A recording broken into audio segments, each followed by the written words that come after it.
បាយរីករាយនៅពេលដែលខ្ញុំបានមកមើលរឿងវិញ្ញាណបិសាចជក់ឈាមញាក់សាច់តែម្ដងបងមានភាពសប្បាយរីករាយដូចជាឈុតឆាកកំ ខ្លាំងហើយនឹងមានភាពរន្ធត់ផងដែរមានអារម្មណ៍ថាប្លែកហើយនឹងសប្បាយដែលបានឃើញទេសភាពនៅទីក្រុងហុងកុងនិងទីក្រុងបាងកកមកដល់ហើយផលិតកម្ម Sunday យើងខ្ញុំបាននាំមកនូវរឿងដ៏ល្អពិសេសគឺរឿងវិញ្ញាណបិសាចជញ្ជក់ឈាមមុននឹងចាក់ផ្សាយរឿងនឹងមានការច្រៀងផ្ទាល់ជូនពីលោកខេមរៈស្រីមុននិងតារាល្បីៗប្រចាំផលិតកម្ម Sunday ផងដែរព្រោះតែសេចក្តីស្នេហាធ្វើឲ្យមនុស្សពីរនាក់ខ្លាចជាបិសាចជញ្ជក់ឈាមវិញ្ញាណតៃហោងព្រាយអសូរិកាយរឿងអនាថាទាំងអស់មកវាចូលក្នុងផ្ទះបារាណនោះហើយ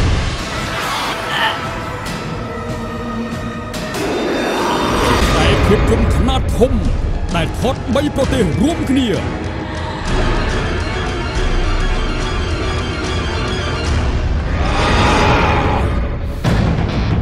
ហេតុអីក៏ឯងមិនស្ដាប់ខ្ញុំសុខចិត្តកាត់បន្ថយយកខ្លួនឯង10ឆ្នាំ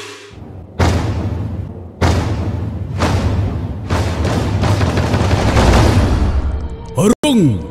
វិញ្ញាណបិសាចជញ្ជក់ឈាមមានបញ្ចាំងជូនទស្សនាតែ4ថ្ងៃប៉ុណ្ណោះចាប់ពីថ្ងៃទី28 29 30 31ខែមីនាឆ្នាំ2013នេះទៅនៅសាលមហោស្រពខេត្តកញ្ចេះមួយថ្ងៃបញ្ចាំង3លើកថ្ងៃម៉ោង2ល្ងាចម៉ោង 4:30 នាទីនិងយប់ម៉ោង 7 យប់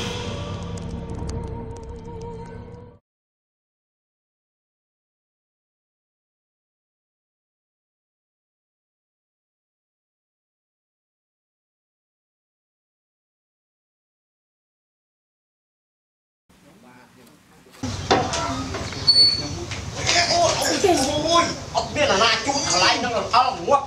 អើយអូល្អអត់តានោះអើយខ្លួនងាប់អត់អូ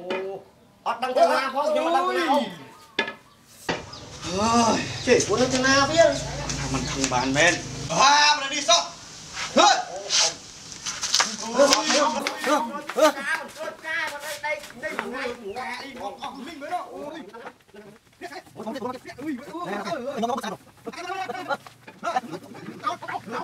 ទីលុយនេះទីលុយបាក់ជិមហ្នឹងអត់ឲ្យតាក់ឡានហ្នឹង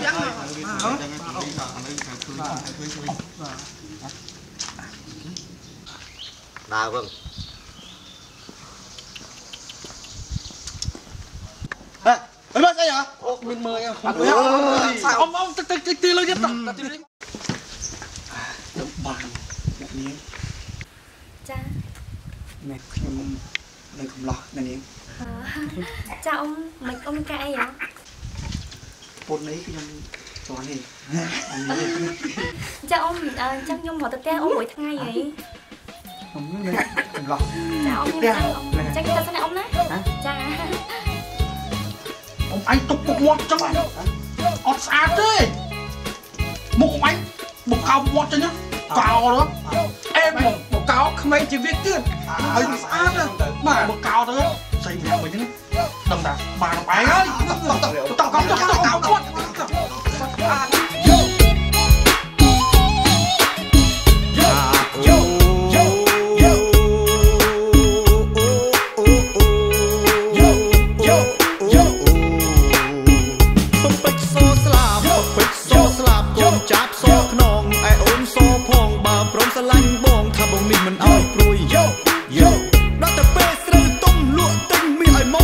ស្រូវមួយថាំងដើរលេង ឆ្នាំតើអូន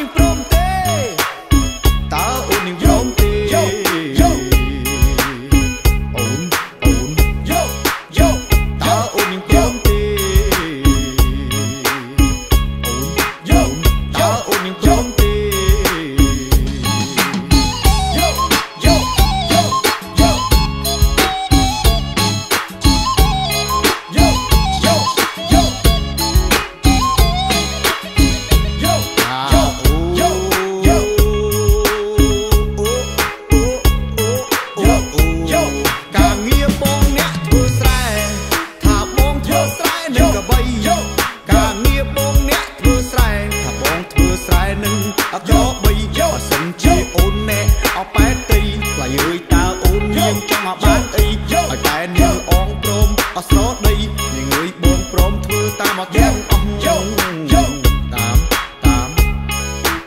ធ្វើតាមមកទាំងអស់តាមធ្វើតាមមកទាំងអស់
ទៅ DJ ណាយកសពសោះហើយអីណា DJ ហ្នឹងឯងស្មានថាស្កន់ជន់អូយអូយសប្បាយដែរអូយសោះអ៊ំហ៎អូយខ្ញុំមក DJ សោះមកណាតទៀតហើយអូយលោក